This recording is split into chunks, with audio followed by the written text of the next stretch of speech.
Okay, my friends, good evening. How are you? अब आज हम लोग 1930 टू 39 तक बढ़ेंगे। पिछले क्लास में तो बढ़ नहीं पाए, लेकिन आप तो जानते हो कि हम आते हैं तो पहले 5 क्वेश्चंस आपको डालते हैं और आप अच्छे ढंग से उस क्वेश्चन को सॉल्व करते हैं।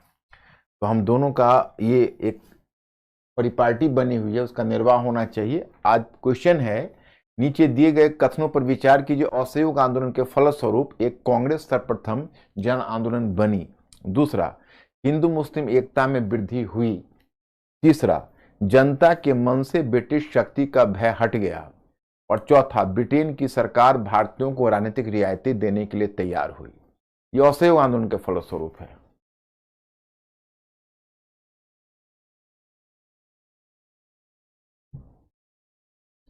हमारे स्टूडेंट्स, चॉइस ए में है 1 2 3 4, बी में है 2 और 3, सी में है 1 और 3 और डी में है 3 और 4।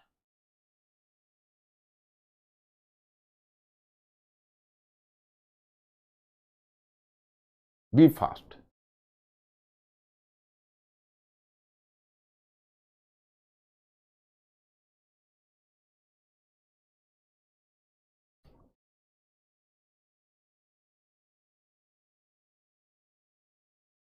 ओहो,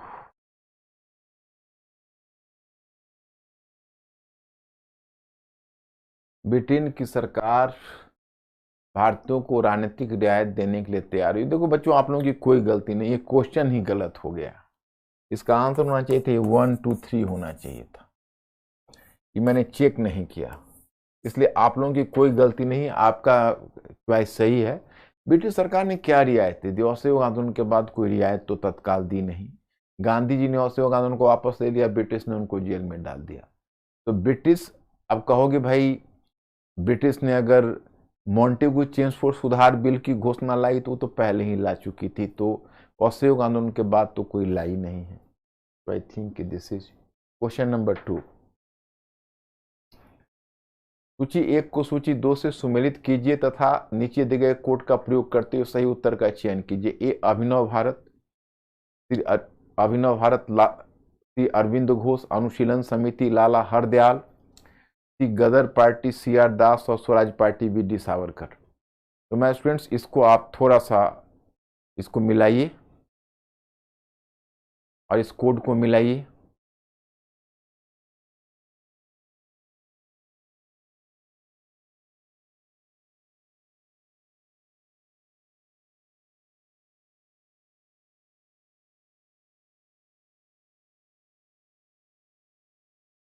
क्या उत्तर आ रहा है अंकुर?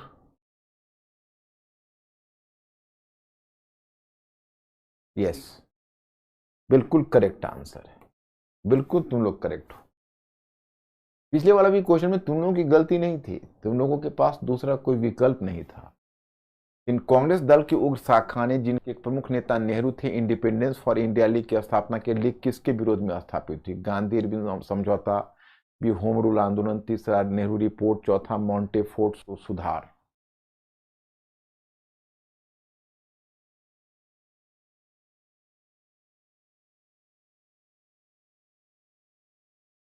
अनुमान करिए।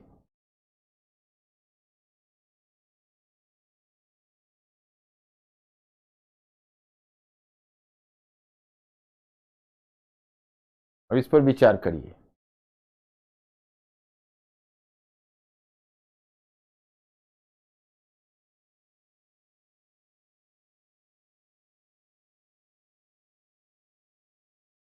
Yes, correct answer. My students are brilliant, आप लोग ब्रिलियंट स्टूडेंट हो, बिल्कुल सही आंसर किया।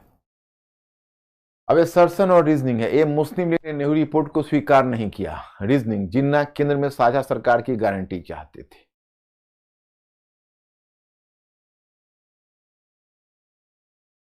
B fast.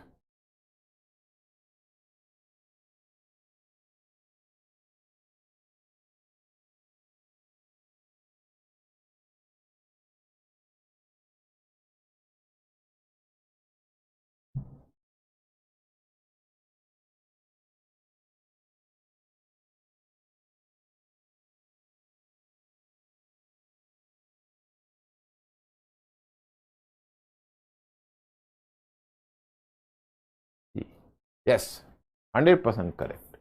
पांचवा क्वेश्चन, रॉलेट सत्याग्रह के संदर्भ में निम्नलिखित में कौन सा से कथन सही है? एक, रॉलेट अधिनियम सेडिशन कमेटी की सिफारिश पर आधारित था। दूसरा, रॉलेट सत्याग्रह में गांधी ने होम रूल का उपयोग करने का प्रयास किया। एंड थर्ड, साइमन कमीशन के आगमन के विरुद्ध हुए प्रदर्शन रॉलेट सत्याग्रह के साथ साथ हुए। ये तो तुम लोगों के लिए थोड़ा डिफिकल्ट क्वेश्चन हो जाएगा, लेकिन कोशिश करो मैं स्टूडेंट इसको कर ले तो मुझे बड़ी खुशी होगी, क्योंकि ये वास्तव में चैलेंजिंग क्वेश्चन है।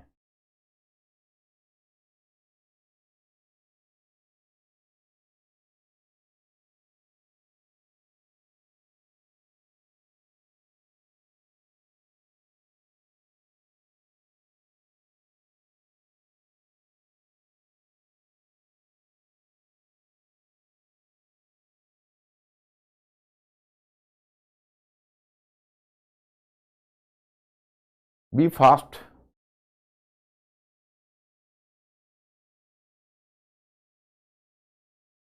मैक्सिमम सी आ रहा है, नहीं मैक्सिमम इसको तुमको करना पड़ेगा बी। बी है कि नहीं? देखो B is the correct answer. देखो, रॉलेट अधिनियम सेडिशन कमेटी की सिफारिश पर आधारित था, ये भी करेक्ट है। रॉलेट सत्याग्रह में गांधी जी ने होम रूल लीग का उपयोग करने का प्रयास किया, ये भी करेक्ट है। लेकिन साइमन कमीशन के आगमन के विरुद्ध हुए उग्र प्रदर्शन में रॉलेट सत्याग्रह साथ साथ हुए कैसे होगा? एक 1919 का है, दूसरा 1929 का है। तो ये तो एकदम ब्लंडर है, इसको तो सीधे पकड़ लेकर तुम लोगों को बाहर कर देना चाहिए। यहाँ कंफ्यूजन ये हो सकता है केवल एक है या एक और दो है। एक अगर तुम ए चुनते हो तो मुझे लगता है कि तुम कंफ्यूज हो सकते हो, लेकिन तीन चुनने का तो प्रश्न ही नहीं है, क्योंकि रॉलेट सत्याग्रह जो मूवमेंट हुआ है वो तो 1919 का है और साइमन कमीशन बहिष्कार 1929 का। दोनों साथ साथ कैसे होंगे? समझ रहे हो ना मेरी बात को? क्या बोल रहे हैं बच्चे लोग? बी। अब मैं स्टूडेंट्स, अब आपको मैं लाता हूं टॉपिक के ऊपर। पीछे जरा पूछिए, कोई क्वेश्चन तो नहीं आउटस्टैंडिंग है? कोई होमवर्क दिया गया था इनको करने के लिए?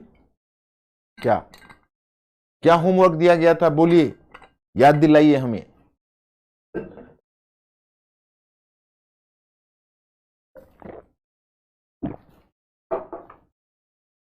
पीछे आपको क्या होमवर्क दिया गया था?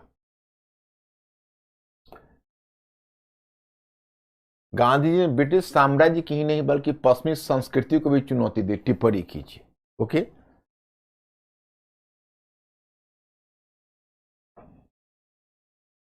तो अब कहोगे भाई इसको इंट्रोडक्टरी सेंटेंस क्या होना चाहिए, तो मैं डाल देता हूं। देखो कि गांधी जी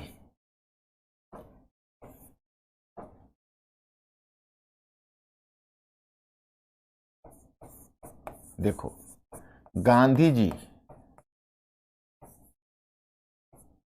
पश्चिमी साम्राज्यवाद के विरुद्ध, पश्चिमी साम्राज्यवाद के विरुद्ध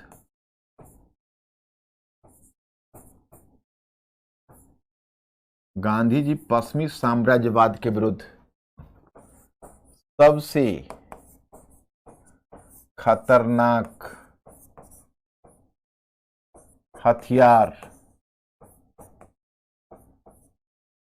सिद्ध हुए। देखो कितना बढ़िया सेंटेंस है, मतलब वेल बिगन हाफ डन।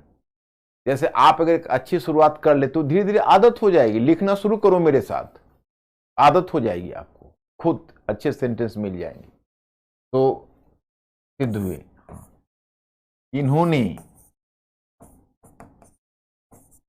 इन्होंने अब जैसे देखो, साम्राज्यवाद के दो पक्ष है, राजनीतिक पक्ष और सांस्कृतिक पक्ष। क्योंकि साम्राज्यवाद, राजनीतिक पक्ष का मतलब है कि साम्राज्यवाद केवल तलवार के बल पर नहीं होता है।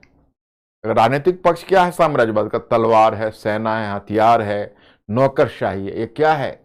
उसका राजनीतिक पक्ष है। उसका सांस्कृतिक पक्ष क्या है पता है? उसका सांस्कृतिक पक्ष है शिक्षा है, संस्कृति है, पश्चिमी पहनावा और हवा है, पश्चिमी खान पान है। मतलब आपके दिमाग को ही वो फेर देगा, वो आपके मस्तिष्क का पश्चिमीकरण कर देगा।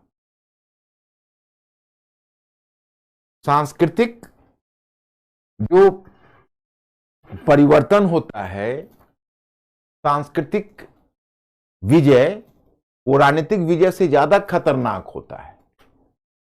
आप याद करो, रॉबर्ट क्लाइव ने भारत की राजनीतिक विजय की थी और विलियम बेंटिक ने सांस्कृतिक विजय।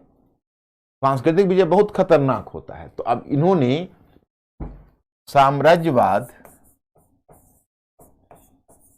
साम्राज्यवाद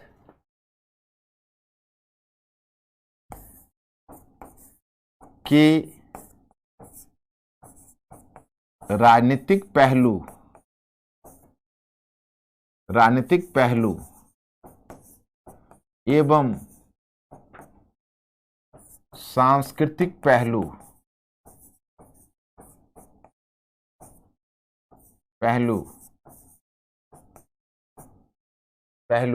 दोनों पर चोट की, दोनों पर एक साथ चोट की। अब ये तुमको देखो कितना बढ़िया शुरुआत हो गई। अब इसको दो पैराग्राफ करो और राजनीतिक पहलू और सांस्कृतिक पहलू को अलग करो और छोटे छोटे पॉइंट बना लो। जैसे साम्राज्यवाद के राजनीतिक पक्ष पर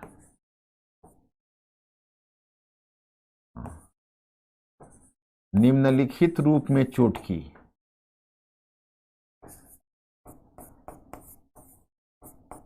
निम्नलिखित रूप में चोट की।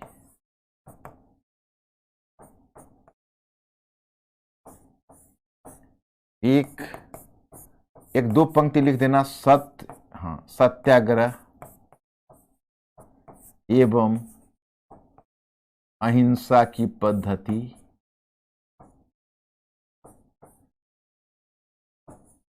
इस पर ज्यादा नहीं, एक दो पंक्ति लिख देना, क्योंकि सत्याग्रह की जो पद्धति है वह ब्रिटिश के सारे हथियारों को बेकार कर देता है, और अहिंसा की जो पद्धति है उसके आधार पर गांधी जी ब्रिटिश के साथ एक मनोवैज्ञानिक समानता की भावना विकसित कर रहे हैं। तो इस पर एक दो पंक्ति लिख देना। ओके, इस पर एक पंक्ति ज्यादा नहीं, क्योंकि ज्यादा स्पेस नहीं है तुम्हारे पास। दूसरा, ब्रिटिश साम्राज्यवाद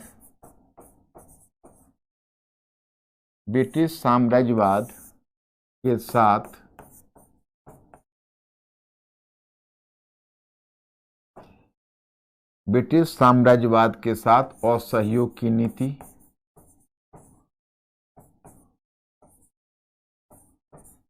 ब्रिटिश साम्राज्यवाद के साथ असहयोग की नीति। अब इसमें भी एक पंक्ति कुछ लिख देना, तो असहयोग। बहिष्कार की नीति को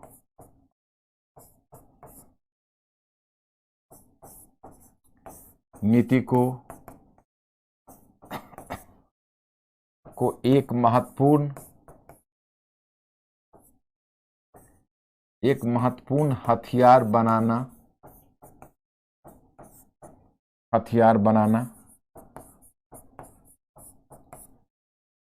बहिष्कार की नीति को एक महत्वपूर्ण हथियार बनाना।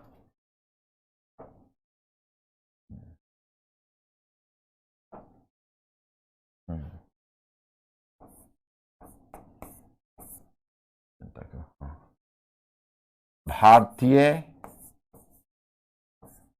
जनता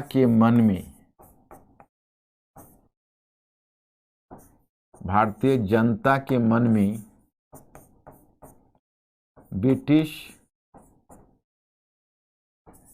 शासन के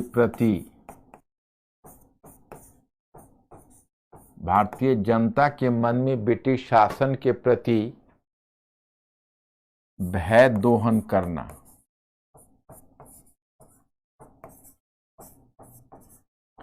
अब भय दोहन करना क्यों? क्योंकि पहले लोग डरते थे ब्रिटिश से, अब ब्रिटिश से डरना कम कर दिया। जब गांधी जी ने जो सत्याग्रह और अहिंसा की पद्धति, इतनी बात अगर 4 बिंदु दे दोगे तो राजनीतिक में काफी हो जाएगा। अब उसके बाद पैराग्राफ चेंज करके देखोगे, उसी प्रकार साम्राज्यवाद साम्राज्यवाद के सांस्कृतिक पहलू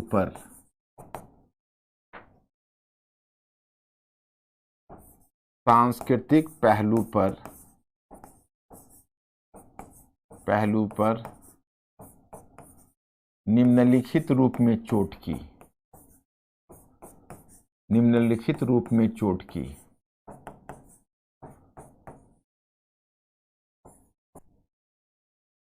अब इसमें आप अपना बिंदु दे दो, कौन कौन से बिंदु है। हिंद स्वराज्य में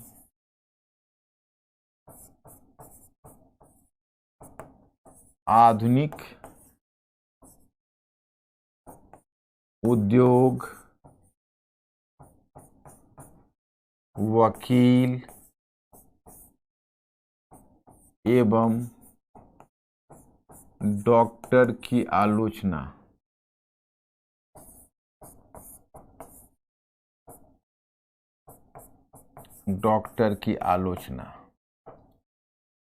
आलोचना की मैं शॉर्ट में डाल देता हूं, क्योंकि मैं आपको क्लास ए लिखवा रहा हूं ना, तो इसमें ऑनलाइन में अगर मैं ज़्यादा टाइम लूंगा लिखवाने में तो थोड़ा बोरिंग हो जाएगा, इसीलिए मैं इसको शॉर्ट में डालता हूं। इसको पूरा सेंटेंस आप बना लेना, इतना तो कर ही सकते हो। और दूसरा, ये सेंटेंस जैसे डाल दिया। दूसरा, पूंजीवादी आर्थिक मॉडल की जगह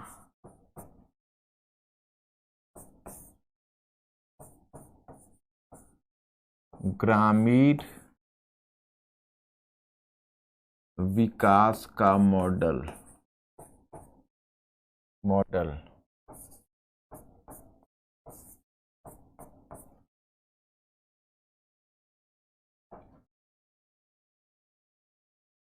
ग्रामीण विकास का मॉडल, मतलब पूंजीवादी मॉडल की जगह ग्रामीण विकास का मॉडल इन्होंने रख दिया। प्रतिस्पर्धा की जगह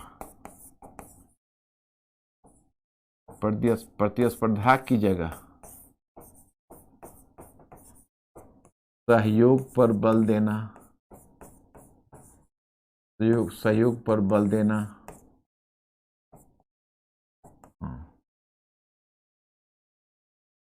केंद्रीयकरण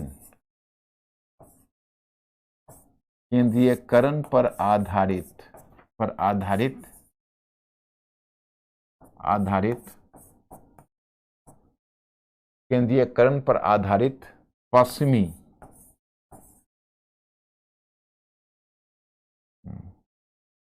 पश्चिमी सरकार के मॉडल की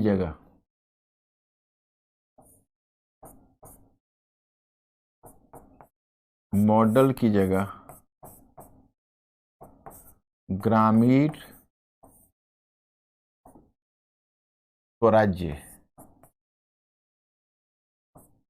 पर बल दिया। अब इतना लिख दिया, काफी है। अब उस निष्कर्ष में एक पंक्ति आप डाल दीजिए कि इस प्रकार गांधी जी ने पश्चिमी साम्राज्यवाद पर समग्रता से चोट की। गांधी जी ने पश्चिमी साम्राज्यवाद पर समग्रता से चोट की। आपका क्वेश्चन का उत्तर पूरा हो गया। मैं स्टूडेंट में आपको धीरे धीरे बताऊंगा कि एक्चुअली क्वेश्चन का जो आंसर होता है वर्चुअली एक मैनिपुलेशन होता है, उसको आप मैनिपुलेट करते हो। मतलब जितना बढ़िया आप मैनिपुलेटर होगे उतना ही बढ़िया आप क्वेश्चन का आंसर कर पाओगे। So just try to be a manipulator और आप खुद ही उसको क्वेश्चन का उत्तर कर लोगे। अब चलिए, तो मैं ये आपको बता रहा था, ये जो डायग्राम है, इस डायग्राम में आपको ध्यान रखना पड़ेगा कि जैसे अब हम लोग कहां से कहां तक पहुंच गए। तो मैं इसी के इर्द गिर्द बनाता हूं। जैसे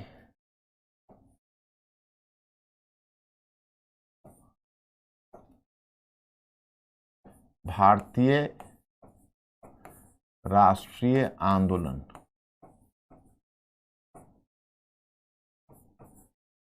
भारतीय राष्ट्रीय आंदोलन, तो ये आपका हो गया 1929 से 39 तक ले लेते। अब इसमें है राष्ट्रवाद की प्रगति, नहीं पहले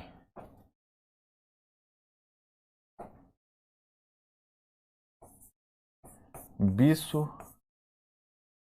आर्थिक मंदी का प्रभाव,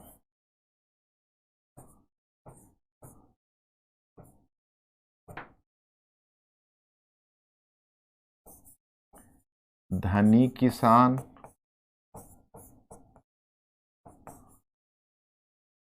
निर्धन किसान,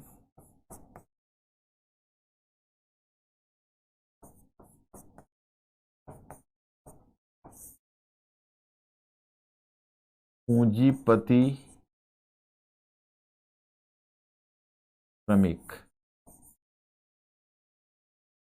श्रमिक, अब देखिए, अब इसमें एक आता है आपका राष्ट्रवाद की प्रगति,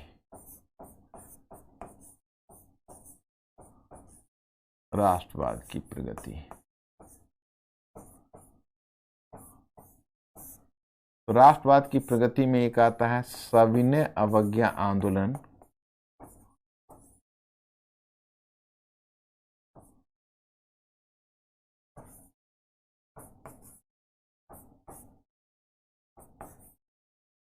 आंदोलन 1930 से 31।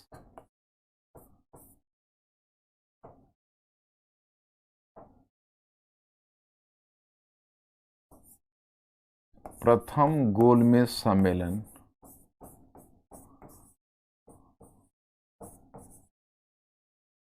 प्रथम गोलमेज सम्मेलन 1931।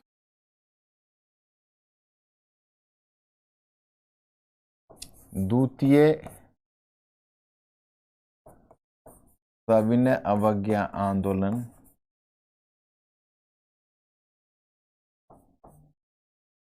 द्वितीय सविनय अवज्ञा आंदोलन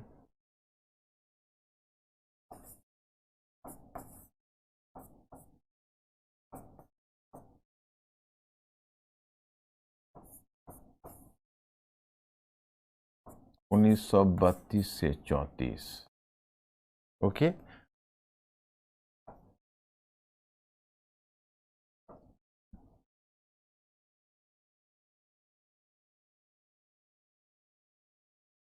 पूना पैक्ट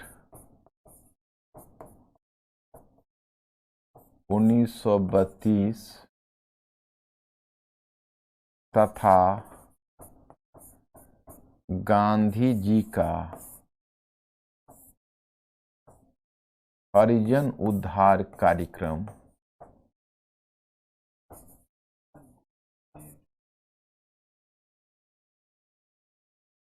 अच्छा नहीं, प्रथम नहीं, द्वितीय गोलमेज सम्मेलन, मैंने तुमको धोखे से प्रथम लिख दिया, इसको द्वितीय लिखना, क्योंकि प्रथम गोलमेज सम्मेलन में तो कांग्रेस ने हिस्सा लिया ही नहीं था, द्वितीय गोलमेज सम्मेलन में कांग्रेस ने हिस्सा लिया था, तो इसलिए आप इसको द्वितीय लिखना, प्रथम मत लिखना। तो गांधी जी का हरिजन उद्धार कार्यक्रम, इसको 1934 to 39 लिखो। ओके, ये अब हो गया। अब इसके बाद ये राष्ट्रवाद की ही प्रगति है, तो राष्ट्रवाद की प्रगति में ही दूसरा 1935 का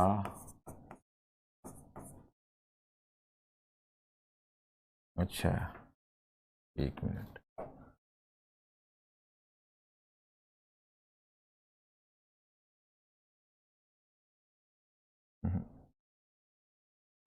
पहले यही करते हैं।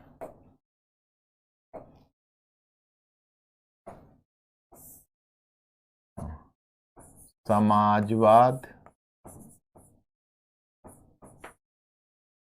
एवं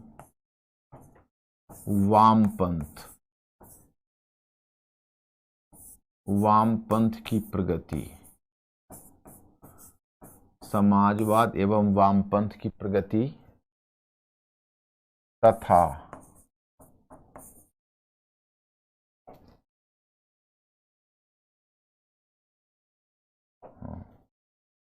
भारतीय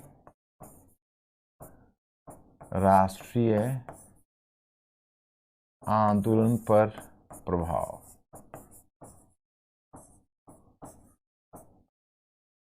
थोड़ा सा यहाँ पर देखते हैं, किसानों में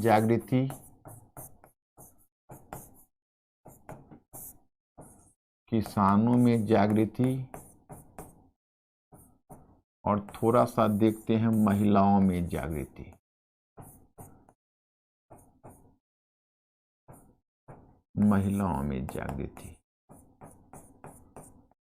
क्योंकि वहां पर जगह कम थी इसलिए वर्टिकल लिखा गया है, कायदा के हिसाब से हॉरिजेंटल होना चाहिए। सबका सबसे रिलेशनशिप है। तुमको क्या मैं क्या बोल रहा हूं, पूरे हिस्ट्री को हमने 4 पार्ट में बांटा है। History of 18th century, history of colonialism, उपनिवेशवाद का इतिहास, राष्ट्रवाद का इतिहास और स्वतंत्रोत्तर भारत। तुम्हें केवल इतिहास नहीं पढ़ना है बच्चे, तुम्हें इंटीग्रेटेड पढ़ना है। And you have to be a thinking creature, तुम्हें सोचने वाला प्राणी बनना है। तो कभी मेरे इंटीग्रेटेड अप्रोच को मिस मत होने देना, जहां नहीं समझो वहां पूछना। तो देखो यहां पर ये आगे, अब राष्ट्रवाद में ही एक हमारा आएगा 1935 का भारत सरकार अधिनियम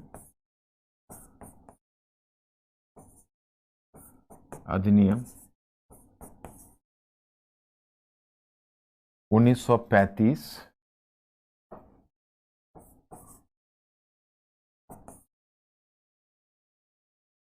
अब इसमें कांग्रेस की चुनाव में भागीदारी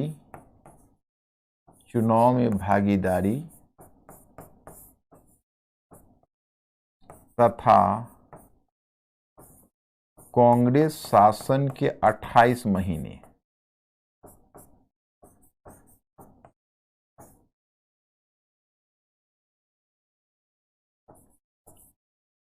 कांग्रेस शासन के 28 महीने।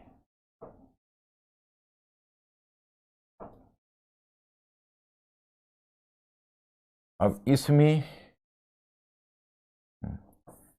कांग्रेस सरकारों का त्यागपत्र,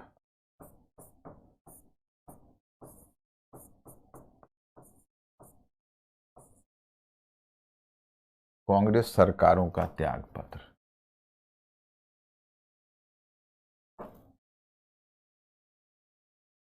अब देखो ये राष्ट्रवाद की प्रगति है, तो अब हम यहां संप्रदायवाद की प्रगति देख रहे हैं।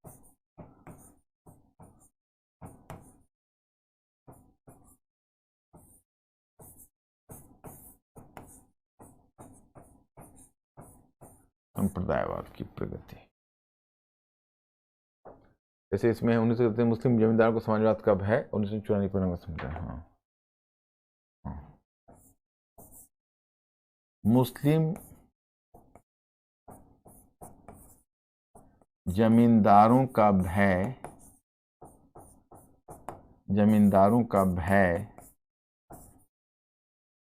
और 1937 के चुनाव का परिणाम, बस। अब ये डायग्राम हमें पूरा करना है बच्चे, आज से कल तक इसको करना है और तुम लोगों को समझना है। कहीं कोई दिक्कत होगी तो मैं बैठा हुआ हूं, कोई प्रॉब्लम नहीं होने दूंगा। अब चलते हैं, पहले सविनय अवज्ञा आंदोलन देखते हैं।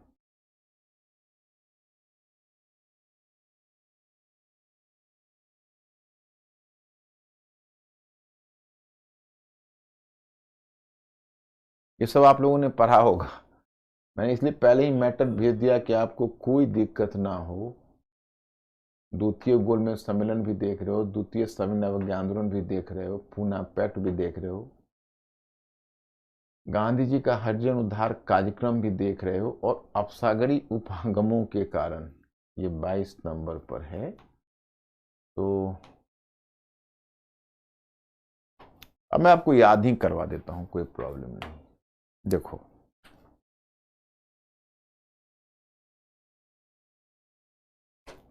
मेरा पहले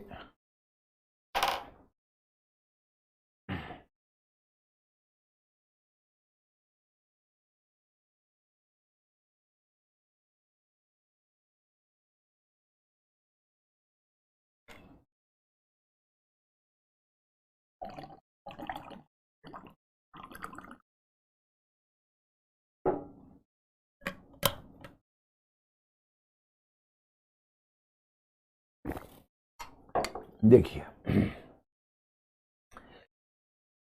1929 के लाहौर अधिवेशन में गांधी ने, पहले मैं आपको बताऊं कि 1929-30 की विश्व आर्थिक मंदी हुई। विश्व आर्थिक मंदी तो आपको समझने का अवसर मिलेगा जब मैं आपको विश्व इतिहास पढ़ाऊंगा, लेकिन चलो थोड़ी सी मैं आर्थिक मंदी की चर्चा आपको कर देता हूं। एक्चुअली इससे पहले क्लासिकल अर्थशास्त्र का बोलबाला था अर्थव्यवस्था की दुनिया में, और माना जाता था कि अगर हम उत्पादन करते हैं तो उत्पादन अपनी मांग का सृजन खुद कर देता है। If we are doing the production, तो production will just create its own demand. ये एक जनरल परसेप्शन था, लेकिन पहली बार ऐसा देखा गया 1929-30 के में कि बाजार वस्तुओं से भरा पड़ा था और खरीदार नहीं थे। यह मंदी अमेरिका से शुरू हुई, वहां के शेयर मार्केट में प्रॉब्लम आया और देखते देखते पूरे यूरोप में फैल गया। फिर पूरी दुनिया में उसका विस्तार हुआ, चाहे वो कच्चे माल का उत्पादक हो या विनिर्मित वस्तुओं के उत्पादक हो, सभी मंदी की चपेट में आ गए। ब्रिटेन मंदी का शिकार था, हम लोग भी मंदी के शिकार थे। तो हमारे यहाँ मंदी का प्रभाव, जैसे 1920 के दशक में आपने देखा कि जनसामान्य के स्तर पर कैसे राष्ट्रीय आंदोलन का प्रसार हुआ। इस काल में आप देखोगे कि राष्ट्रीय आंदोलन का जो मुख्य प्रसार हुआ है वो मंदी के कारण हुआ है। मैंने मंदी ने यहाँ पर एक नया एक प्रेरक कारक की भूमिका निभाई है। मैंने मंदी ने भी भूमिका निभाई 1929 के दशक में। अब हम देखते हैं कि मंदी का प्रभाव अलग अलग वर्ग पर अलग अलग प्रभाव है। सबसे पहले धनी जमींदारों, मतलब धनी किसान। तो धनी किसान चूंकि बाजार के लिए उत्पादन करते थे और भारत कृषि उत्पादों का निर्यातक था, इसलिए मंदी का प्रभाव धनी किसानों पर पड़ा और उससे प्रभावित हुई। अब निर्धन किसान को क्यों प्रभाव पड़ा? तो एक्चुअली मंदी के समय क्या हुआ कि पहले जो जैसे निर्धन किसान थे, उनके पास कई बार क्या होता था, भू राजस्व को चुकाने के लिए रकम नहीं होती थी। They used to borrow the demand from the money lenders, and through money lenders they were making the payment of the land revenue. पहली बार ऐसा हुआ कि अब महाजनी कर्ज उतनी मात्रा में उपलब्ध नहीं है वे महाजनी कर्ज चुका सकें। महाजनी कर्ज उतनी मात्रा में उपलब्ध नहीं कि जो उनको मिल जाए वो अपनी जमीन को बचा सके। तो बहुत सारे निर्धन किसानों की जमीन इसलिए नीलाम हो रही कि महाजनी कर्ज ही मंदी के समय उपलब्ध नहीं है, तो वो अलग परेशान है। पूंजीपति क्यों परेशान है? ये वही पूंजीपति थे जो 1920 के असहयोग आंदोलन में ब्रिटिश का साथ, माने ब्रिटिश की तरफ झुके हुए थे। पुरुषोत्तम दास ठाकुर दास के नेतृत्व में एक एंटी नॉन कॉपरेशन कमिटी बनी थी। अब वह पूंजीपति अब कांग्रेस की तरफ झुक रहे हैं। भाई कांग्रेस की तरफ क्यों झुक रहे हैं? आपको क्या प्रॉब्लम है? तो देखिए प्रॉब्लम मैं बताता हूं। इनका प्रॉब्लम यह है कि विश्व में जब आर्थिक मंदी आई, थोड़ा मेंटली अलर्ट होकर सुनना, विश्व में जो आर्थिक मंदी आई उससे पहले एक परेशानी इनको ब्रिटिश से क्या थी कि ब्रिटिश ने 1936 में ही एक फाइनेंस एक करेंसी पर एक कमीशन बैठाया था, उसको कहते थे हिल्टन यंग आयोग। तो हिल्टन यंग आयोग ने क्या किया था 1926 में कि उसने, जैसे ब्रिटिश की जो करेंसी थी पाउंड, आप जानते ही हो, और भारतीय करेंसी रुपया है वो भी आप जानते हो, उन्हें ब्रिटिश पाउंड की तुलना में भारतीय रुपया को मजबूत बना दिया था। तो आप कहोगे भाई ब्रिटिश पाउंड की तुलना में भारतीय रुपया को मजबूत बना देंगे, इससे क्या समस्या आएगी? समस्या आएगी ना।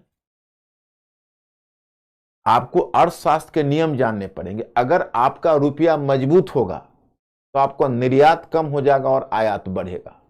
क्यों? मैं वजह बताता हूं। माना कि सोचिएगा, 1 पाउंड अगर 15 रुपये के बराबर था, और अगर रुपया मजबूत बनने का मतलब है 1 पाउंड 10 रुपये के बराबर हो गया, तो अगर आपके यहां का पहले जो निर्यातक था वह पहले 1 लाख पाउंड का निर्यात करता था तो उसको 15 लाख मिलता था, अब उसको 10 लाख मिलेगा, तो उसको तो घाटा हुआ। आपका जो आयातक था पहले 1 लाख पाउंड का आयात करता था तो उसको 15 लाख लगता था, अब 10 लाख रुपया उसको लग रहा है। इसमें समस्या यह आई कि आपका निर्यात कम हो जाएगा और आयात बढ़ेगा, क्योंकि आयातक को ज्यादा इंसेंटिव मिल रहा है। और फिर एक समस्या तो ये भी आती है ना, जैसे अब आपका निर्यातक है तो 1 लाख पाउंड निर्यात किया तो उसको 10 लाख मिला, पहले 15 लाख मिलता था। और जो आपका आयातक है वो पहले 1 लाख पाउंड का आयात किया तो 15 लाख देना पड़ा, अब उसको 10 लाख देना पड़ेगा, उसको तो फायदा हो रहा है। इस कारण से क्या हुआ कि रुपया को मजबूत बनाने से भारतीय पूंजीपतियों को कष्ट यह था कि भाई आप इंडिया से निर्यात को हतोत्साहित और आयात को प्रोत्साहित कर रहे हैं, तो इससे ब्रिटिश पूंजीपति को फायदा है, हमें तो घाटा है। तो नंबर 1। नंबर 2 क्या हुआ, जब मंदी आई तो ब्रिटिश सरकार ने ओटावा में अपने उपनिवेशों का सम्मेलन बुलाया था, उसको ओटावा सम्मेलन कहते हैं। उसमें यह तय हुआ था कि हमारे उपनिवेश हमारी वस्तुओं को थोड़ा सा प्रिफरेंस दे, क्योंकि देखो दुनिया में क्या है कि मंदी तो चारों तरफ थी, तो सबको बाजार चाहिए था। तो ब्रिटिश को ऐसा लग रहा था कि भाई अगर हमारे उपनिवेश में हमारी वस्तुएं नहीं बिकेंगी तो कहां बिकेंगी, तो हमारी वस्तुएं हमारे उपनिवेश में बिकनी चाहिए।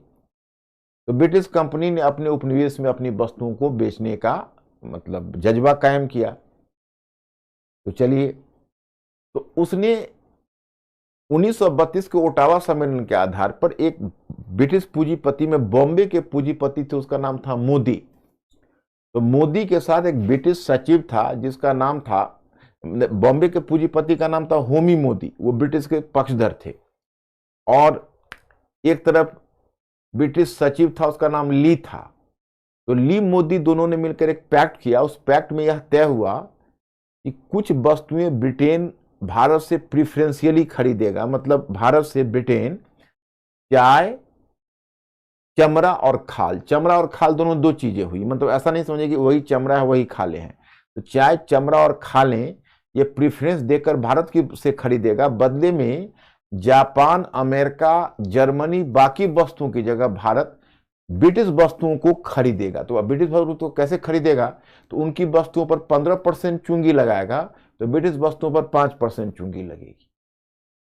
इसका मतलब है कि ब्रिटिश वस्तुओं को आप प्राथमिकता दोगे। तो यह डील कर लिया बॉम्बे के पूंजीपतियों ने ब्रिटिश के साथ। इससे जो घनश्याम दास बिरला के नेतृत्व में जो भारत के शेष भारत के पूंजीपति थे उनको बहुत कष्ट हुआ। उनको लगा कि भाई बॉम्बे के पूंजीपतियों ने हमारी पीठ में छुरा भोंक दिया। ऐसा इसलिए उन्होंने कहा क्योंकि उनको यह लगा कि बॉम्बे के पूंजीपतियों ने जो डील किया है उससे उनको तो फायदा होगा, लेकिन ये जो पूंजीपति लोग थे ये सब जापानियों के साथ व्यापार करते थे। इनको डर यह था कि भाई कहीं इधर हम ब्रिटेन की वस्तुओं को ज्यादा प्राथमिकता देंगे तो बदले में जो जापान है, तो बदले में तो जापान भी हमारी वस्तुओं पर चुंगी लगा देगा। तो उनको डर यह था कि हम जब उनकी वस्तुओं को प्राथमिकता देंगे तो बदले में जापान भी हमारी वस्तुओं पर चुंगी लगा देगा। तो उनको डर यह है कि जापान हमारी वस्तुओं पर चुंगी लगा देगा, तो वो इस बात से भयभीत। इसलिए वो ब्रिटेन से बहुत गुस्सा खाए हुए हैं। मतलब घनश्याम दास बिरला ने पुरुषोत्तम दास को लिखा कि जब ब्रिटिश हमारी रक्षा नहीं कर रहे तो हम अपना भविष्य कांग्रेस के साथ जोड़ दें। तो पूंजीपतियों का समर्थन सविनय अवज्ञा आंदोलन में कांग्रेस के साथ चली गई। और यही वजह है कि आप देखोगे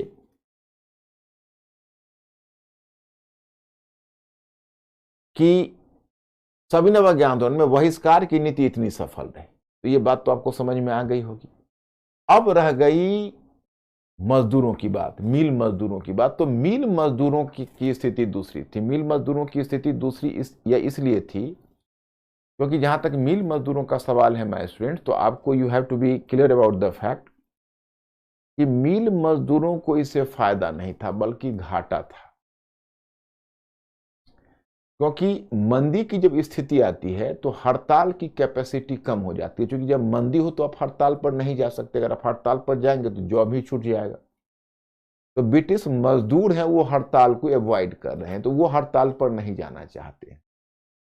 तो मजदूरों की सक्रियता थोड़ी कम हो गई, बाकी पूंजीपति, धनी किसान, निर्धन किसान ये आगे के आंदोलन में ज्यादा सक्रिय हो। अब बात आती है सबसे पहले सविनय अवज्ञा आंदोलन पर। तो 1929 का जब लाहौर अधिवेशन हुआ तो लाहौर अधिवेशन में गांधी जी को अधिकृत किया गया कि वे अपनी सुविधा से एक अखिल भारतीय आंदोलन आरंभ कर सकते हैं। तो गांधी जी ने आंदोलन 1929 में लाहौर अधिवेशन ने उनको अधिकृत किया कि गांधी जी अधिकृत तौर पर उनको अधिकृत किया कि गांधी जी एक अखिल भारतीय आंदोलन आरंभ कर सकते हैं। तो गांधी जी ने तभी ये घटना, अब जनवरी में ही आप देखते हो कंक्लूड हुआ, उसी समय स्वतंत्रता दिवस मनाया गया। तो गांधी जी ने जनवरी में इरविन को एक पत्र लिखा। उस पत्र में उन्होंने 11 सूत्री मांगे रखी और इस बात को अच्छी तरह जानते थे कि लॉर्ड इरविन इसको स्वीकार नहीं करेगा। तो सवाल यह खड़ा होता है कि फिर मांगे क्यों रखी, क्योंकि उनको आंदोलन आरंभ करना था। अब वो रचनात्मक ग्रामीण कार्यक्रम करके एक अखिल भारतीय आंदोलन के लिए तैयार थे। इरविन ने इस पत्र का जवाब नहीं दिया, तो वह 12 मार्च 1930 को अपने 78 अनुयायियों के साथ यहां से गुजरात के तट दांडी के लिए कूच कर गए और उन्होंने वहां पर लक्ष्य लिया नमक कानून का उल्लंघन। तो पहली में एक बात, मुझे एक प्रश्न ध्यान आ गया तो मैं आप लोगों से करता हूं। अंकुर जरा सावधान हो जाइए, मेरे स्टूडेंट से पूछिए। मैं सिंबॉलिकली बोल रहा हूं, आप लोग एक्टिव हो जाइएगा तुरंत। एक बार क्वेश्चन यूपीएससी में पूछा था कि गांधी जी के साथ जो 78 अनुयायी जो दांडी के, गुजरात के तट पर दांडी की मार्च में गए, वो अनुयायी किस समूह से थे? च्वाइस ए हिंदू, च्वाइस ए केवल हिंदू, च्वाइस बी हिंदू एवं मुसलमान, च्वाइस सी हिंदू मुसलमान एवं Sikh, choice number D Hindu मुसलमान सिख एवं ईसाई। मैं फिर एक बार रिपीट कर रहा, आप लोग फास्ट हो जाइए। 78 अनुयायियों के साथ गांधी जी के साथ जो दांडी तट पर गए उनमें कौन थे? च्वाइस ए केवल हिंदू, च्वाइस बी हिंदू एवं मुसलमान, च्वाइस सी हिंदू मुसलमान एवं Sikh, choice number D Hindu मुसलमान सिख एवं ईसाई। अंकुर जरा देखो उनको, बी फास्ट।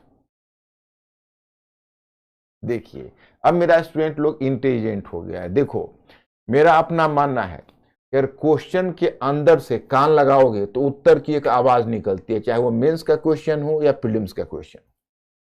अगर आप उसमें कान लगाओगे तो उससे एक आवाज निकलती है। जब बच्चों को क्वेश्चन के उत्तर की आवाज सुनाई देने लगती है तो मैं निश्चिंत हो जाता हूं, अब ये बच्चा क्वालिफाई करने लायक हो गया। अब मुझे बड़ी खुशी है कि आप लोगों को अब क्वेश्चन के अंदर से आवाज सुनाई देने लगी है कि सी को चुन लो या डी को चुन लो, और यही योग्यता मैं तुम्हें मुख्य परीक्षा में देखना चाहता हूं, क्योंकि तुम लोग एक मेधावी स्टूडेंट हो और मुख्य परीक्षा में भी अगर यही योग्यता दिखाए तो you will qualify the examination.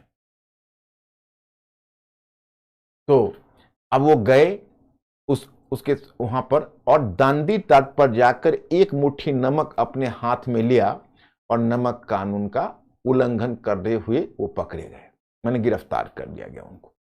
अब आप लोगों के सामने पहला मुद्दा है जो आप लोगों ने पढ़ा है कि गांधी जी ने नमक का मुद्दा ही क्यों चुना। तो आप जानते हो कि गांधी इस मामले में काफी सिद्धहस्त थे। वो हमेशा ऐसे मुद्दे को पकड़ते थे जो सामाजिक रूप से लोगों को विभाजित ना करे। उन्हें लगा कि नमक का मुद्दा एक ऐसा मुद्दा है जिसको शहरी बुद्धिजीवी और ग्रामीण कुलीन, ये दोनों इन मुद्दों से जुड़े हुए रहेंगे। और शहरी बुद्धिजीवी के लिए भावनात्मक मुद्दा है तो ग्रामीण कुलीनों के लिए, ग्रामीण किसानों के लिए, मतलब शहरी बुद्धिजीवियों के लिए ये एक भावनात्मक मुद्दा है, तो ग्रामीण किसानों के लिए एक आर्थिक मुद्दा है। बताओ उस समय टोटल टैक्स का 52% हुआ करता था भू राजस्व की टैक्स और 16% हुआ करता था नमक का। तो किसानों के लिए तो आर्थिक फैक्टर भी था इसमें, लेकिन शहरी बुद्धिजीवियों के लिए आर्थिक फैक्टर से ज्यादा भावनात्मक फैक्टर था। तो दोनों के बीच ये सेतु का काम कर सकता था। गांधी जी तो विभाजन की राजनीति से परहेज करते थे, फिर गांधी जी ने उसमें पूरी एक सुसंगत योजना बनाई कि सविनय अवज्ञा आंदोलन कैसे कैसे यह मूवमेंट चलेगा और इसमें कौन कौन तत्वों की भागीदारी होगी। तो मैं इस परिप्रेक्ष्य में आपको बताना चाहता हूं कि इसमें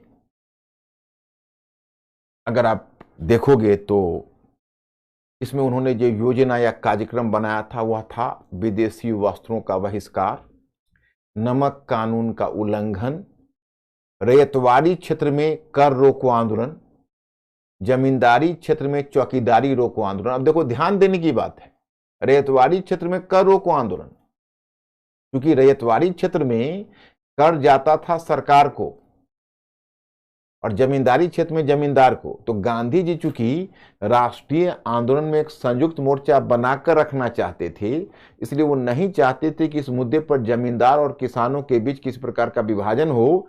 इसीलिए उन्होंने दो अलग अलग नीति रखी। जमींदारी क्षेत्र में चौकीदारी रोको, क्योंकि चौकीदारी टैक्स सरकार को जा रहा था, और कर रोको आंदोलन इसलिए कि चूंकि रैयतवाड़ी क्षेत्र में कर भी सरकार को जा रहा था। और उन्होंने कहा कि तटीय क्षेत्र में नमक कानून का उल्लंघन होगा, तटीय क्षेत्र में नमक कानून का उल्लंघन होगा। और नशीले पदार्थों की दुकानों पर महिलाओं के द्वारा पिकेटिंग यानी धरना, और जहां आबकारी नीलामी नशीले पदार्थों की वस्तुओं की हो रही है वहां पर भी महिलाओं का धरना। जानते हैं आप, अगर कोई आपसे पूछे कि सविनय अवज्ञा आंदोलन की एक बड़ी विरासत बताइए भारतीय राजनीति में, तो आप बताना नशाबंदी। महिलाओं को गांधी जी ने एक बार एक्टिवेट कर दिया कि नशीले पदार्थों की दुकानों पर धरना दीजिए, तो भारत की आजादी के बाद भी आंध्र प्रदेश से लेकर बहुत सारे प्रांतों में महिलाओं ने आंदोलन आरंभ करके नशाबंदी को लागू करवाया। उनका कहना था कि नशा के कारण, हमारे पुरुष के नशा के कारण हमारा घर बर्बाद हो रहा है, इसलिए नशा बंदी होनी चाहिए। तो महिलाओं को गांधी जी ने सबसे पहले सविनय अवज्ञा आंदोलन में नशा बंदी के लिए एक्टिवेट किया था, और उसकी विरासत आज तक चल रही है।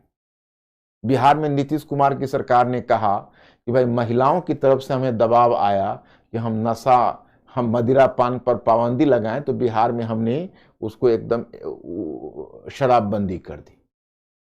तो मतलब यह है कि ये उसके कहीं ना कहीं लेगेसी है। तो ये हुआ, उसने योजना बनाई। अब गांधी जी तो जेल में गए, लेकिन पूरे देश में जंगल की आग की तरह आंदोलन फैल गई। चक्रवर्ती राजगोपालाचारी ने तंजौर तट पर नमक कानून का उल्लंघन किया। सत्याग्रहियों के एक जत्था ने वहां नुआखाली से यात्रा करके जाकर और ब्रह्मपुत्रा नदी के पास जाके नमक कानून का उल्लंघन किया। जब बंगाल में मानसून आ गया तो वहां पर चौकीदारी रोको आंदोलन शुरू हो गया। तो पूरे देश में सविनय अवज्ञा आंदोलन अपने चरम पर था, और जो किसान थे वो किसान बहुत ज्यादा सक्रिय थे।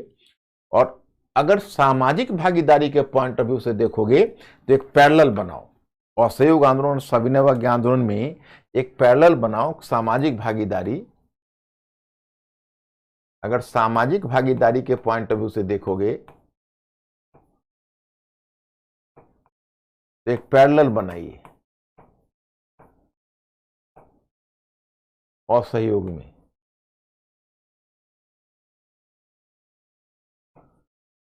और इधर सविनय अवज्ञा में बताइए किसान की भागीदारी किसमें ज्यादा, किसान की भागीदारी दोनों में किसमें ज्यादा, इसमें। महिलाओं की भागीदारी किसमें ज्यादा, इसमें। छात्रों और बुद्धिजीवियों की भागीदारी किसमें ज्यादा, इसमें। क्योंकि एक बार छात्र और जो बुद्धिजीवी थे, गांधी जी ने असहयोग आंदोलन को अचानक वापस लिया, तो छात्रों बुद्धिजीवियों को लगा कि भाई गांधी जी तो बीच में ही हमें लटकाकर छोड़ देते हैं और फिर हमारा कैरियर भी दांव पर आ जाता है। जैसे मैं एक इंटरेस्टिंग बात बताऊं कि बहुत सारे, जब गांधी जी ने 1 वर्ष में स्वराज्य का नारा दिया था तो बहुत सारे छात्रों को लग रहा था कि अब क्या करना है, अब क्यों विद्यालय में जाना है, अंग्रेज के विद्यालय में। अब भारत को स्वराज्य मिलेगा, भारत का अपना विद्यालय महाविद्यालय होगा, हम अपने संस्थान में पढ़ेंगे। तो बड़े जोश में जाकर उन्होंने अपना नाम कटवा लिया था कॉलेज स्कूल में कि हमारा नाम काटिए, हमें गुलाम संस्था में नहीं पढ़ना है। और जब गांधी जी अचानक असहयोग आंदोलन वापस लिया, जब लौट कर अपने अपने कॉलेज और स्कूल में वो लौट कर गए, तो अब उनके प्रिंसिपल जो थे और मैनेजमेंट था वो अब एयर लेने लगा कि नहीं नहीं, आप जाइए गांधी जी से ही आप अपना नामांकन करवाइए।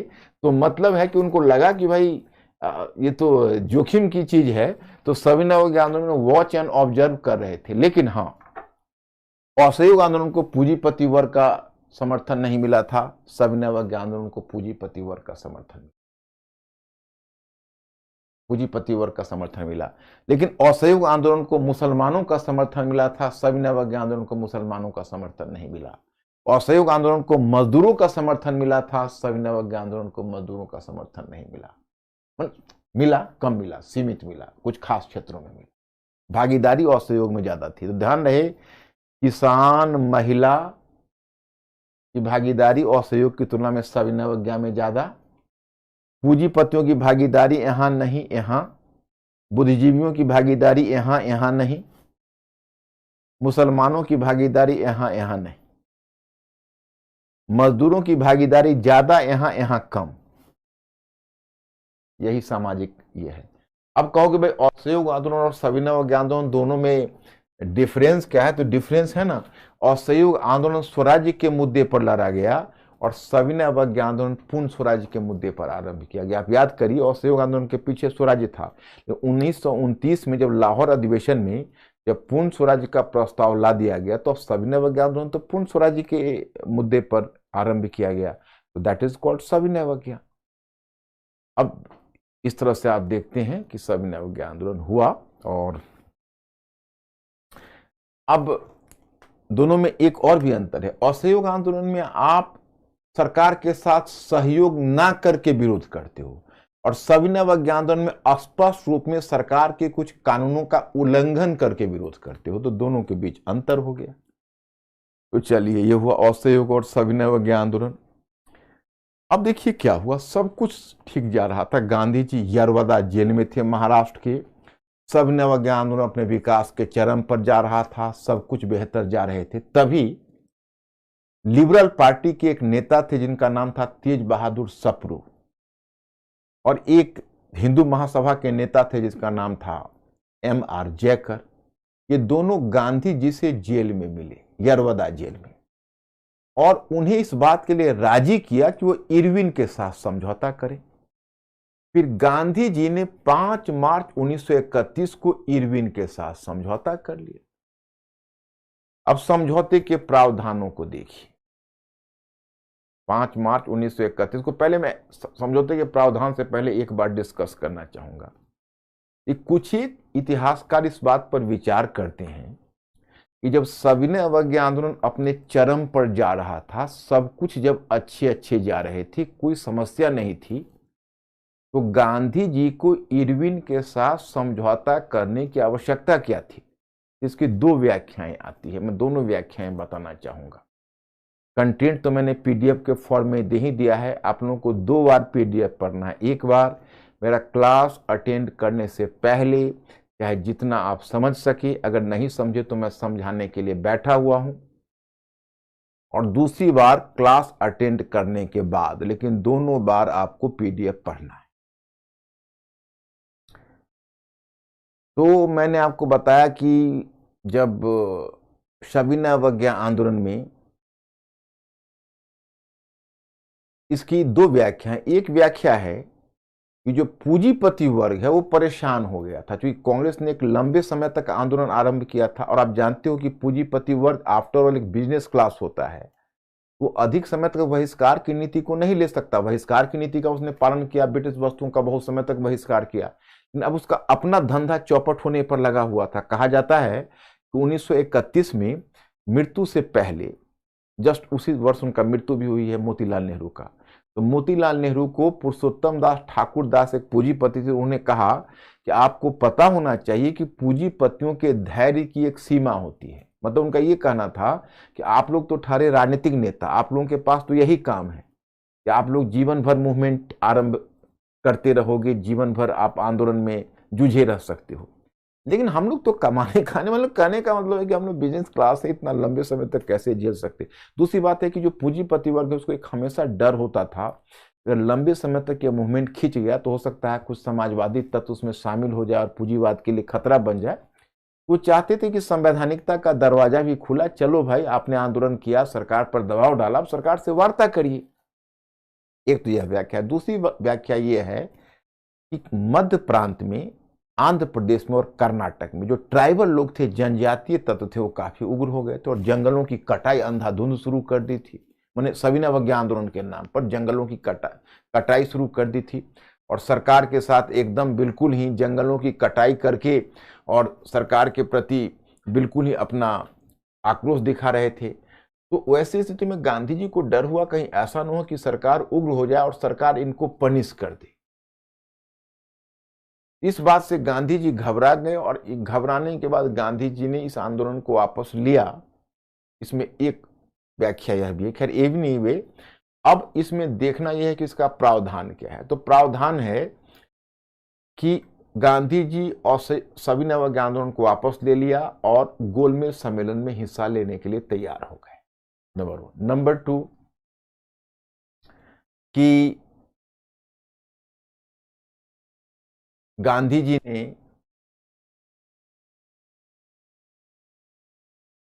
और गांधी जी का इरविन से वार्ता हुई कि जो कैदी हिंसा में भाग नहीं लिया हो उनकी रिहाई। तीसरा, अगर किसी की संपत्ति जब्त कर ली गई हो तो उनकी संपत्ति को वापस कर दिया जाए। और चौथा कि जो तटीय क्षेत्र में जो लोग निवास करते हैं उनको नमक बनाने का अधिकार मिले। और पांचवा कि शांतिपूर्ण ढंग से नशीले पदार्थों की दुकानों पर धरना देने का भी अधिकार मिले। फिर गांधी जी ने इरविन से एक मांग की थी, जो पुलिस ने जो एट्रोसिटीज की है, पुलिस एट्रोसिटीज मतलब पुलिस ज्यादती इस आंदोलन के मध्य, तो पुलिस ज्यादती की जांच के लिए एक पुलिस कमीशन का गठन हो। लेकिन इरविन ने इसे मानने से इनकार कर दिया। इरविन को लगा कि अगर हम पुलिस पर बंदिश लगाएंगे तो हो सकता है आगे पुलिस इतना डिमोरलाइज हो जाए कि आगे के मूवमेंट में पुलिस सरकार के लिए उतना सक्रिय रूप से काम ना करे, तो इसलिए उसने मना कर दिया। अब माय स्टूडेंट्स, यहीं पर एक विवाद आप लोगों से डिस्कस कर रहा हूं, जो मैंने पहले वादा किया था, आप लोगों ने, कई लोगों ने प्रश्न भी पूछा था। क्योंकि गांधी इरविन पैक्ट का एक प्रावधान था कि उन कैदियों की रिहाई जिन कैदियों ने हिंसा में भाग नहीं लिया हो। अब इसी मुद्दे पर गांधी जी की आलोचना होती है कि गांधी जी ने भगत सिंह, सुखदेव, राजगुरु को मृत्यु दंड से मुक्त करने की शर्त क्यों नहीं रखी। अब देखिए, इसमें तो अब दो तरह के स्कॉलर्स हैं। मैं आपको बताना चाहता, एक स्कॉलर चमन लाल की दुहाई देते हैं कि भाई गांधी जी को एक्सक्लूसिव कंडीशन रख देना चाहिए था। अब मैं आपको यहां थोड़ा स्पष्ट करना चाहूंगा अपने पक्ष को, और जहां तक संभव हो सके निष्पक्ष मैं आपको बताना चाहूंगा कि अब मैं गांधी जी और भगत सिंह दोनों के प्रति इक्वल सम्मान रखता हूं, तो उसमें कहीं कोई दोनों की तरफ झुकाव दिखाने की बात नहीं। देखिए, मतलब इसमें कुछ हिस्टोरियंस ऐसा कहते हैं, जो सुमित सरकार है, तो उन्होंने कहीं ना कहीं उनके रेफरेंस से यही पता चलता है कि गांधी जी ने भगत सिंह, सुखदेव, राजगुरु की माफी की बात ही नहीं की। जैसे मैं आपको बताऊं कि 5 मार्च 1931 को गांधी इरविन पैक्ट हुआ और 23 मार्च 1931 को भगत सिंह, सुखदेव, राजगुरु को फांसी हुई। तो पहला मुद्दा आता है कि गांधी जी ने इरविन से भगत सिंह, सुखदेव और राजगुरु को फांसी से मुक्त करने की मांग की या नहीं की। एक मत तो यह है कि नहीं की, लेकिन दूसरी तरफ बिपिन चंद्र कुछ अन्य इतिहासकार लिखते हैं उन्होंने की, और इरविन ने मना कर, क्योंकि उन पर लाहौर षड्यंत्र केस था। उन तीनों पर लाहौर षड्यंत्र केस चल रहे थे, जो अहिंसक नहीं था।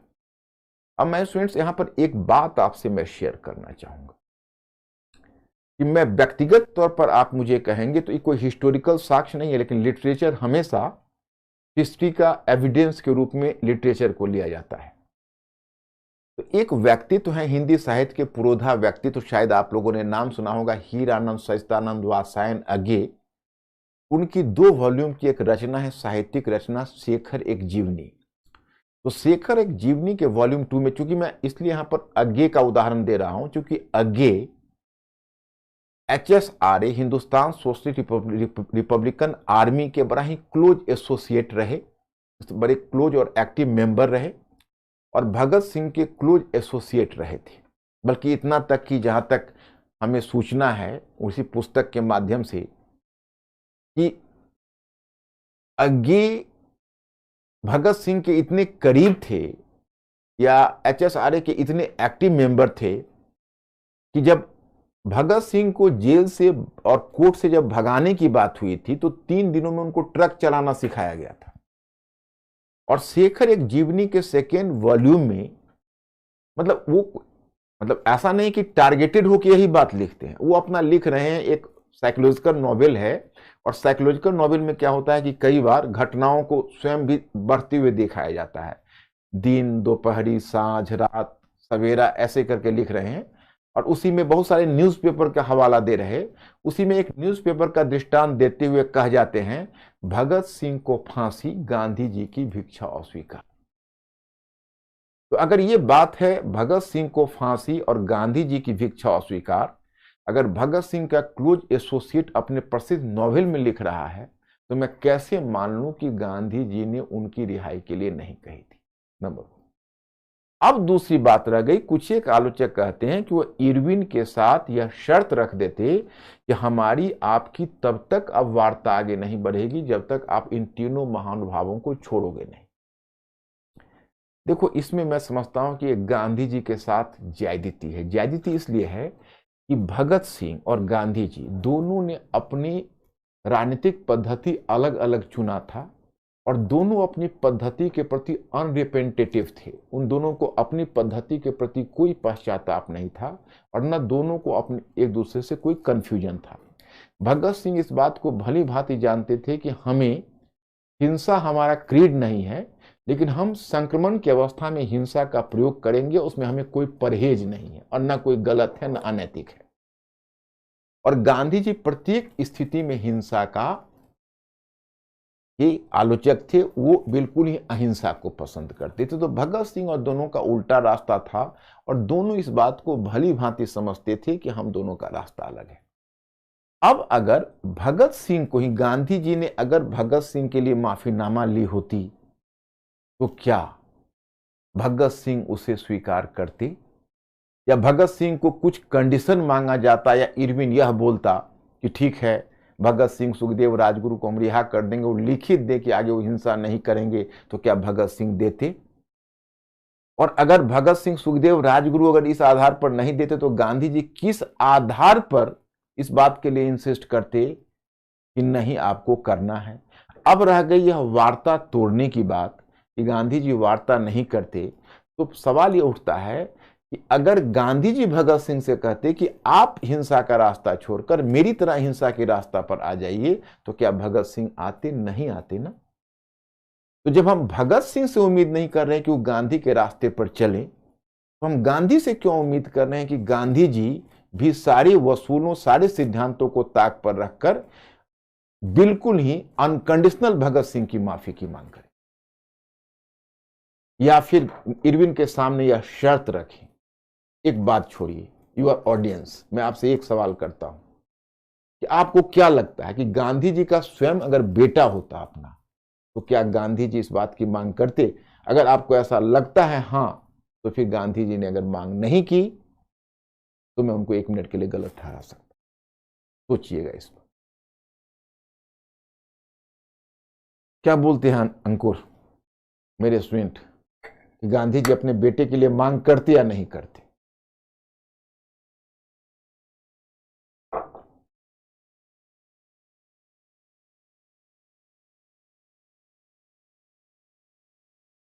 That is the fact. तो मैं स्टूडेंट्स, इस तरह फैक्ट हुआ। अब गांधी जी कांग्रेस के एकमात्र प्रतिनिधि के रूप में यहां से लंदन गए। संजोग ऐसा था, उस जहाज का नाम था SS राजपूताना, और उस जहाज में और भी प्रतिनिधि गए थे। गांधी जी गए कांग्रेस के एकमात्र प्रतिनिधि के रूप में, डॉक्टर सरोजिनी नायडू जा रही थी महिला के प्रतिनिधि के रूप में, तेज बहादुर सप्रू जा रहे थे इंडियन लिबरल फेडरेशन के प्रतिनिधि के रूप में, MR जयकर जा रहे थे हिंदू महासभा के प्रतिनिधि के रूप में, सभी एक ही जहाज पर थे। घनश्याम दास बिरला जा रहे थे बिजनेस क्लास के प्रतिनिधि के रूप में। जब गांधी जी लंदन गए तो किंग्स जेम्स पैलेस में बैठक शुरू हुई। रैमजे मैकडोनाल्ड की सरकार थी। मैं आपको बताऊं कि रैमजे मैकडोनाल्ड स्वयं लेबर पार्टी से था, लेकिन वो पार्टी को बहुमत नहीं मिला था। तो जो रैमजे मैकडोनाल्ड की सरकार थी वो कंजर्वेटिव पार्टी के समर्थन पर टिकी हुई थी। हाँ, तो लिबरल पार्टी की सरकार, लेकिन वो टिकी हुई थी कंजर्वेटिव पार्टी की सरकार के समर्थन पर। तो जब गांधी जी पहुंचे तो अगर वास्तव में अगर लेबर पार्टी वास्तव में अगर स्वतंत्र रूप में काम कर रही होती तो हो सकता था थोड़ा ज्यादा लिबरल रहती, लेकिन उस पर तो चर्चिल का दबाव था, कंजर्वेटिव पार्टी के नेता का। तो रैमजे मैकडोनाल्ड भी गांधी जी के प्रति बहुत उदार व्यवहार नहीं कर रहा था। और गांधी जी गए और जाकर विभिन्न, वहां पर तो सारे राजनीतिक दलों को प्रतिनिधित्व था। डॉक्टर भीमराव अंबेडकर अखिल भारतीय अछूत फेडरेशन का प्रतिनिधित्व कर रहे थे, उधर मोहम्मद अली जिन्ना गए थे। तो सारे पार्टी और सारे मतलब 16 पार्टियों का लगभग प्रतिनिधित्व था, और बहुत सारे ब्रिटिश राजनीतिक दल थे, उनके भी प्रतिनिधि थे। तो इस तरह से एक राउंड टेबल, एक बहुत बड़ा कॉन्फ्रेंस था। तो गांधी जी ने भारत के स्वराज्य के मुद्दे पर बाकी राजनीतिक दलों से, डोमिनियन स्टेटस के मुद्दे पर जब उन्होंने चाहा कि एक समझौता हो जाए, जिससे भारत का स्वराज्य संबंधी मुद्दे पर कोई समझौता हो जाए, वहां पर जिन्ना अपनी तरफ खींच रहे थे कि नहीं, हमें पहले सुरक्षा चाहिए, और डॉक्टर भीमराव अंबेडकर भी अपनी तरफ खींच रहे थे। और सबसे बढ़कर जब गांधी जी ने सरकार की तरफ देखा तो सरकार गांधी जी के साथ ऐसे व्यवहार कर रही थी मानो वह भी जैसे बाकी इंटरेस्ट ग्रुप है, उसी तरह से कांग्रेस भी इंडिया में एक इंटरेस्ट ग्रुप, एक हित समूह का प्रतिनिधित्व करती है। इस पर बड़ा झटका लगा गांधी जी को। उनको लगा कि भाई वार्ता करने बुलाए हो और इस तरह से असहयोग कर रहे हो। तो गांधी जी वहां से निराश हो गए और निराश होकर लौट गए। गांधी मूवी तुम लोगों ने देखी होगी, मैंने रेकमेंड किया था। सैटरडे संडे तुम लोगों की छुट्टी भी होती है, तो अंकुर पूछो इनसे, मेरे स्टूडेंट से, कि गांधी मूवी देखी है कि नहीं, रिचर्ड एटनबरो वाली। कंपलसरी है देखना। ऐसा मान लो कि नेशनल मूवमेंट समाप्त करते करते आप लोग इसको जरूर देखो, ये मैं चाहूंगा।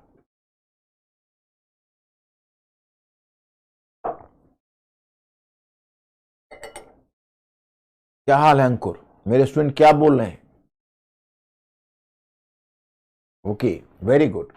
वहां पर देखिए गांधी की क्या पब्लिसिटी थी। प्लेटफॉर्म पर बकरी लेकर लोग आते थे गांधी जी को बकरी के दूध पिलाने, मतलब इतना बड़ा, उनकी इतनी अधिक पब्लिसिटी थी। गांधी जी वहां से निराश होकर आ गए, लंदन से वापस आए। तब तक इरविन चला गया था वायसराय के रूप में। एक नया वायसराय आया गया था, वेलिंगडन। और वेलिंगडन था बहुत बड़ा हार्डलाइनर था। और वैसे भी जो ब्रिटिश एंग्लो इंडियन नौकरशाही थी वो गांधी इरविन पैक्ट से खुश नहीं थी। उसको लगता था कि इसमें कांग्रेस को कुछ ज्यादा महत्व मिल गया, कांग्रेस का मनोबल काफी बढ़ गया। तो वे लोग इस बात की प्रतीक्षा कर रहे थे कि कब ऐसा अवसर आए, मैंने उनका यह मानना था कि भाई कब ऐसी अपॉर्चुनिटी आएगी जो वार्ता टूट जाए, और वार्ता टूट जाए तो इसी मुद्दे पर हम कांग्रेस का उग्र दमन कर दें। वे लोग कांग्रेस के उग्र दमन का मनोबल बना के बैठे हुए थे। जब गांधी जी आए तो देखिए यहां पूरा परिदृश्य बदल चुका है। और जो नया वायसराय वेलिंगटन था, वो एक तरफ पंडित जवाहरलाल नेहरू और दूसरी तरफ खान अब्दुल गफ्फार खान को गिरफ्तार करके जेल में डाल दिया था। तो जब इन दोनों को गिरफ्तार करके जेल में डाल दिया तो गांधी जी बड़े दुखी हुए, और उन्होंने वेलिंगटन से को पेशकश की कि आप ऐसा करिए कि आप हमसे साक्षात्कार रखिए, हम आपसे कुछ वार्ता करना चाहते। तो वेलिंगटन ने गांधी जी से कोई वार्ता नहीं की। इस पर गांधी जी, अच्छा, और गांधी जी गोलमेज सम्मेलन में हिस्सा लेने के लिए द्वितीय गोलमेज सम्मेलन में गए थे, याद है ना। प्रथम गोलमेज सम्मेलन 1930 में हुआ था, उसमें कांग्रेस ने हिस्सा ही नहीं लिया था, उसमें तो कांग्रेस का सविनय अवज्ञा आंदोलन चल रहा था। तो बिना कांग्रेस के वो गोलमेज सम्मेलन तो फ्लॉप कर गया, रामलीला विदाउट राम हो गया। तो कांग्रेस एक ही गोलमेज सम्मेलन में हिस्सा लेगी, द्वितीय गोलमेज सम्मेलन में। तृतीय गोलमेज सम्मेलन में कांग्रेस हिस्सा नहीं लेगी, ध्यान रहे, हिस्सा नहीं लेगी। तो इस तरह से गांधी जी वहां से निराश होकर वापस आ गए। और जब वेलिंगटन ने उनके साथ ऐसा व्यवहार किया तो उन्होंने सोचा हमारे पास कोई चारा नहीं है, हम सविनय अवज्ञा आंदोलन को पुनर्जीवित कर देते। तो फिर सविनय अवज्ञा आंदोलन को दोबारा पुनर्जीवित किया। लेकिन एक बार जो उत्साह ठंडा पड़ गया था लोगों का, उत्साह दोबारा वापस नहीं आ सका। तो उनका जो द्वितीय सविनय अवज्ञा आंदोलन था, उसको इतनी गर्मजोशी से लोगों ने उसको स्वागत नहीं किया और ना ही उसमें वैसी सक्रियता दिखाई। खासकर जो धनी किसान पहले सक्रिय थे, वो तो बिल्कुल ही अब अपने आप को अलग कर रहे थे। तो गांधी जी को वैसा कोई रिस्पॉन्स मिला नहीं। और उधर सरकार भी पहले से ही एकदम तैयार होकर बैठी थी कि इस बार कांग्रेस को मजा चखाना है। तो ये आंदोलन आरंभ करते ही वेलिंगटन की सरकार ने कांग्रेस को एक गैर कानूनी संस्था घोषित कर दिया और उग्र दमन शुरू कर दिया। तो संभव था कि सविनय अवज्ञा आंदोलन खुद अपनी मौत मर जाता, लेकिन सरकार ने फिर गांधी जी को एक नया मुद्दा दे दिया। और इस बार सरकार ने गांधी जी को एक नया मुद्दा दिया, साइमन कमीशन। सॉरी, गलत हो गया। गांधी जी ने इस बार सरकार ने गांधी जी को एक नया मुद्दा दे दिया, वह था कम्युनल अवार्ड। कम्युनल अवार्ड का मतलब है सांप्रदायिक पंचाट। सांप्रदायिक पंचाट का मतलब यह हुआ कि 1932 में फिर तृतीय गोलमेज सम्मेलन हुआ। 1932 में तृतीय गोलमेज सम्मेलन के बाद, चूंकि उसमें तो कांग्रेस ने उसको बहिष्कार किया, तो तृतीय गोलमेज सम्मेलन के बाद फिर जो सरकार थी, वो सरकार ने अपना तृतीय गोलमेज सम्मेलन के बाद उसने एक नया अवार्ड घोषित किया, नया संविधान लाया। उसी के क्रम में उसने कम्युनल अवार्ड की घोषणा की। जब कम्युनल अवार्ड की घोषणा की तो गांधी जी को बड़ा गहरा सदमा लगा। और गांधी जी उसमें यरवदा जेल में थे, क्योंकि सविनय अवज्ञा आंदोलन आरंभ करने के टाइम में ही उनको फिर दोबारा जेल में डाल दिया गया था। तो यरवदा जेल में थे। और जो सांप्रदायिक पंचाट में पहली बार दलित वर्ग को भी पृथक निर्वाचन दिया गया। पृथक निर्वाचन तो आप लोग समझ चुके हो, जानते हो। पृथक निर्वाचन 1909 में मुसलमानों को दिया गया था, लेकिन इस बार दलित वर्ग को दिया गया। पृथक निर्वाचन में क्या होता है, कैंडिडेट्स और वोटर्स दोनों उसी समूह से होते हैं। तो पृथक निर्वाचन, तो गांधी जी को लगा कि अरे तो भारत को तोड़ने की साजिश है। तो गांधी जी ने यरवदा जेल में ही आमरण अनशन आरंभ कर, फास्ट अनटू डेथ, बिना किसी से पूछे हुए सीधा यरवदा जेल। जब उन्होंने आमरण अनशन आरंभ किया तो पूरे देश में खलबली मच गई। मदन मोहन मालवीय एक दलित वर्ग के नेता थे, उनका नाम था MC राजा। वो MC राजा भी सक्रिय हुए। डॉक्टर भीमराव अंबेडकर पर दबाव पड़ने लगा, और डॉक्टर भीमराव अंबेडकर पर दबाव पड़ने लगा कि भाई गांधी जी के साथ वो समझौता करे। और डॉक्टर भीमराव अंबेडकर बहुत संघर्ष करने के बाद दलित वर्ग के लिए पृथक निर्वाचन लिया था। डॉक्टर भीमराव अंबेडकर इस मुद्दे पर समझौता करने के लिए तैयार नहीं थे। रविन्द्रनाथ टैगोर ने गांधी जी को कितना बड़ा कॉम्प्लीमेंट दिया है उसको समझो। रविन्द्रनाथ टैगोर ने कहा है कि इस राष्ट्रीय संकट में जिस तरह से आप खड़े हुए हैं, मुझे लग रहा है कि हमारे जैसे लोग के आपके बगल में आके खड़ा हो जाना है। मतलब इतना उनको कॉम्प्लीमेंट दिया। और गांधी जी ने जब दबाव डाल, मतलब जब आमरण अनशन नहीं तोड़े, तो अंत में डॉक्टर भीमराव अंबेडकर को वार्ता करनी पड़ी और भीमराव अंबेडकर को पृथक निर्वाचन छोड़ना पड़ा। और यह हुआ सितंबर 1932 के पूना पैक्ट के आधार पर हुआ।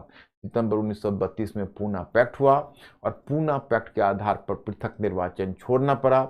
और उसके बाद संयुक्त निर्वाचन स्वीकार किया डॉक्टर भीमराव अंबेडकर ने। लेकिन संयुक्त निर्वाचन स्वीकार करने के एवज में सीटों की संख्या बढ़ा दी गई। सीटों की संख्या बढ़ा दी गई, मतलब केंद्रीय विधानमंडल में 18% अधिक सीटें दी गई दलित वर्ग को, और प्रांतीय विधानमंडलों में 71 के बजाय 148 सीटें दी गई। लेकिन पृथक निर्वाचन छोड़ना पड़ा। इस बात से बहुत आहत हुए थे डॉक्टर भीमराव अंबेडकर। उन्होंने एक बुक भी लिखी थी, what Gandhi has done to the Harijans. तो और उस पर उन्होंने यह सिद्ध करने का प्रयास किया कि गांधी जी की जो अहिंसा है वो वर्स्ट प्रकार की हिंसा है, क्योंकि उसमें लोगों को वह कुछ करने के लिए मजबूर किया जाता है जो करने की आत्मा नहीं करती।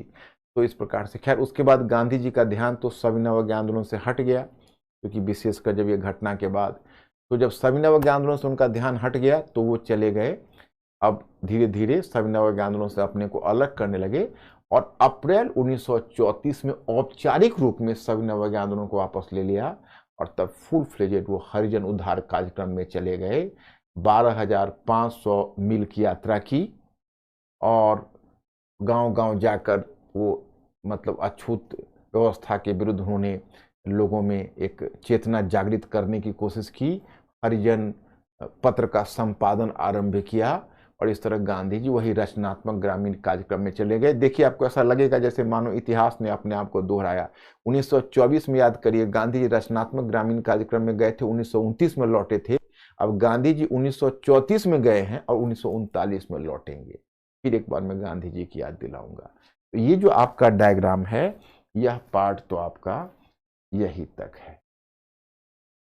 ये अब इसको हमें समाजवाद वामपंथ एक बहुत अच्छा टॉपिक है, किसानों महिलाओं में जागृति तो थोड़ा थोड़ा है, और ये भी है एक अच्छा। और फिर लास्ट में तो कल ये टॉपिक हम समाप्त करेंगे, और कल जब समाप्त करेंगे तो उससे पहले आपको एक मटेरियल, स्टडी मटेरियल आगे का भी देंगे, क्योंकि अब स्वतंत्रता विभाजन की तरफ आप लोग बढ़ रहे हो, ध्यान करना।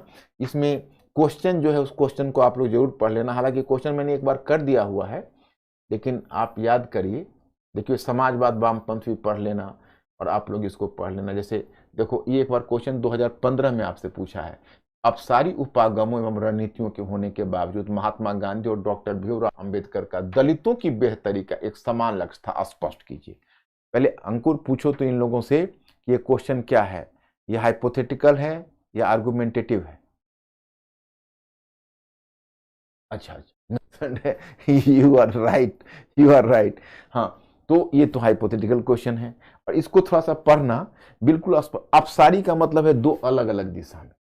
अपसारी उपागम रणनीतियों, महात्मा गांधी भीमराव अम्बेडकर दलितों की बेहतरी का लक्ष्य। तो अपसारी का मतलब है सेंट्रीफ्यूगल, मतलब दो भाग में अलग अलग है, लेकिन लक्ष्य, इसको पढ़ लेना आप लोग। और ब्रिटिश के विरुद्ध गांधीवाद सबसे खतरनाक हथियार सिद्ध हुआ, इसको भी मैंने मॉडल आंसर दिया है, इसको पढ़ लेना। पढ़ ही लिया होगा आप लोगों ने, आप लोग तो बहुत सजग हो। अब भारत शासन अधिनियम 1935, लेकिन उससे पहले मैं तुमको भारत शासन अधिनियम से पहले मैं ये कराऊंगा, ये समाजवाद, ये कल, पहले ये, फिर भारत शासन अधिनियम, फिर संप्रदायवाद। तो कल ये टॉपिक आपका हो जाएगा। आज बच्चों मैं यही समाप्त कर रहा हूं, फिर कल मैं आप लोगों की प्रतीक्षा करूंगा, टाइमली आ जाइएगा, और फिर कल देखते हैं। आज मैंने कोई क्वेश्चन नहीं दिया है, कल मैं इसको फिनिश करके फिर एक क्वेश्चन आप लोगों को डालूंगा। Okay, thank you very much, I will see you.